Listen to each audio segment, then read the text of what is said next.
Brian Ortega on his fight with Aljamain Sterling a couple weeks back says he didn't make weight because he was unconscious for 30 minutes, wasn't able to make the weight, ended up doing the fight. They did it at 150. He looked horrible on the scale and didn't do much of anything during the fight. He shouldn't have fought, shouldn't have been cleared to fight. If the fight was in the US, they wouldn't have allowed him to fight, but the UFC, it's its own regulatory body in places where they don't have athletic commissions, like Shanghai, where the fight did take place. So the fight went on.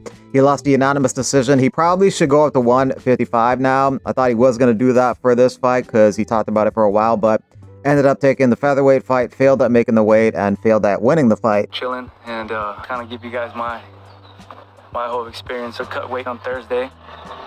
We hit the first one. We got down to 51. Second one, later on, I decided to jump the gun on that one at 12. Well, we cut from midnight all the way to 8 in the morning, cutting weight the entire time. I realized I had 1.7 to go still. Confused on how my body wasn't really pouring out the water or why I was just holding it in, but no matter what, we have to get this weight off, so we did.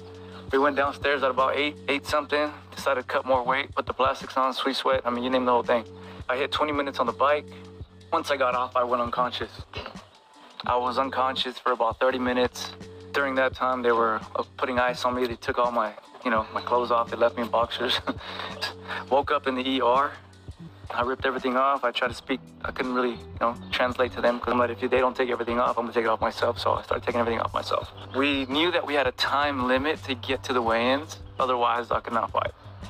If you saw the weigh-ins, you obviously know that I looked delirious and just coming off of being 30 minutes unconscious in the tunnel, what they say. After that, weighed in, we figured if I didn't feel good, or if something was seriously off, that we would call the fight. It don't matter who you are, like your health comes first. Always stand by that. Aljamain came to me and he talked to me, he said, hey man, I heard what happened. I said, I was under for 30 minutes, I ain't gonna lie to you. I know we have the same manager, so I know he told you. I'm here and I'm trying and I'm gonna show up. He said, they already have a replacement fighter, don't worry about it. But I told him, nah, I don't want to waste your time. And I showed up. We ate food, we rehydrated the entire day. I didn't feel good. I wanted to call it off. I got up and just walking outside, I almost passed out and fainted. Everything in my body is telling me not to fight. First and foremost, I decided to fight for my family. That's my job, to show up and do what I do for them. I fought for my family. Secondly, I fought for you guys. You guys have always shown me love. You guys have always supported me no matter what. It would be unfair to not show up for you guys. Regardless of excuses, you just show up and you do what you gotta do. The question arose that maybe I wasn't gonna last. I didn't know what to expect, if I'm being honest. I was afraid, I'm not gonna lie. Being unconscious for 30 minutes and then fighting the next day. But I decided to go for it still. The outcome was what the outcome was. Good job to Aljo for game plan well played. He was slick with his movement. He's a very smart point fighter. Smart fight on his end. I'm more of a fan of having wars. Call me crazy, but that's what I was hoping for, like a good grappling war, but it didn't happen. Neither did the victory. We fought for 30 minutes. At the end of the fight, I was like, yo, come on, let's bang. But we're back. We feel good. There's a lot of things that I learned from this one. There's a lot of factors in cutting weight when you travel. It retains a lot of water. The time zone change was different. I take full responsibility for everything. It's just a lesson we learned and to take in consideration for the future. This is not what you want, but this is a test to see what I'm made of. But if I'm being honest, the last 2 weeks, I haven't had that much sadness, the depression that I usually get from losing. I feel like it makes me just know where I'm at mentally. These are lessons that I'm learning as I go on this journey. And thank you guys for everything, man. There's a big reason why I fought is because of you guys. Because the love you guys showed me. I ain't going nowhere. Let's just see what the future holds for us. And thank you guys for tuning in and for hearing me out. Kyle Bahayo and Brendan Allen had a match in grappling in karate combat. Earlier this year, Bahayo won a decision in that one. Now they're interested in fighting each other in the UFC. Nobody else wants to fight before the end of the year, but I'm free to do it, Kyle Bahayo, and Bahayo says he's down and it would be an honor again. So respectful call out and acceptance. Maybe they'll do it. They're number 7 and 9 in the division. Allen 9, Bahayo 7. Bohayo could have been number 2 if he beat Amavov over the weekend, but he didn't, so he stays at 7. Amavov gets the title shot, of the winner of this fight gets the title shot. De Ridder versus Hernandez, 5 and 6 in the middleweight division, headlining on UFC Vancouver October 18th. Card has some good fights like Zawani Vera, number 7 and 10 in the bantamweight division, as well as Holland versus Malach. Malach looking to break into the rankings if he can beat Holland.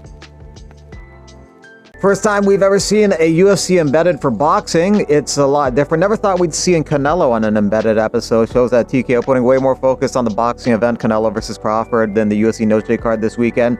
Last year was different. Noche was a huge pay-per-view at the Sphere and had all the spotlight. This year it's just another fight night card, boxing getting the full promotional push.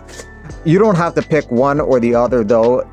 The Noche card prelims start at 3. The entire event should be wrapped up by 9, so you can watch that and then watch the Canelo versus Crawford fight. Former UFC fighter Cynthia Calvillo retires. It's time to say goodbye to the sport that I gave everything to and I love so much. I wasn't ready to let it go just yet, but life and opportunities that fizzled out has just led me to pursue my next chapter in life. I just want to say thank you to every single person that helped me live this crazy dream of mine. At one point, Dana White was touting her as the next Conor McGregor, the next Ronda Rousey, the next big thing in the sport, but it didn't pan out that way. She started her UFC career great with 3 wins in a row, but she ended it with 5 losses in a row. Then she pulled out of a fight with Elise Reed. Then she missed weight badly for a fight with Piero Rodriguez, and it ended up getting canceled, and she ended up getting canceled by the UFC. She got cut. She went on to fight one time in Hex Fighting Series and won a title there, and now she calls it a career. Ante Delija moves into the top 10 after his UFC debut. He knocked out Marcin Tybura of the weekend in the first round, consequently moves into the number 9 position in the heavyweight rankings. Tybura drops 3 to number 10, so Delia's in the top 10. He could face maybe like a Spivak or a Waldo Cortez Acosta next. At the top of the division, Aspinall's fighting on for the belt next month, and on the same card, Pavlovich takes on Almeida. The winners of those 2 fights will fight each other after that for the belt, and after that, there's not much going on at the top of the heavyweight division, unless they grab some big signing from somewhere else, or hope that some amazing heavyweight prospect just bursts onto the scene. Other than that, there's not much going on. Maybe one of the guys in the featured fight of Dana White's Contender Series tonight can fill that void of great heavyweights in the UFC. Likely not, but you never know. Gerasio had an interesting quote. Call him a sea sucker, he'll turn into a vacuum. Like, what the hell is he? That's something his opponent's got to think about if he gets him in a triangle choke tonight. But these guys like to strike it out, and these guys are coming into the UFC with like no pro experience. Gerasio 3-0, Asplund 5-1, so they're learning on the job in the UFC, but they're cheap for the UFC to get. They'd rather pay one of these guys $10K than to get like a higher caliber top tier heavyweight like a Vadim Nemkov. But nonetheless, it'll be a good heavyweight scrap in the main event of Dana White's Contender Series. Probably a KO, maybe in the first round. Gerasio, the vacuum, is a slight favorite.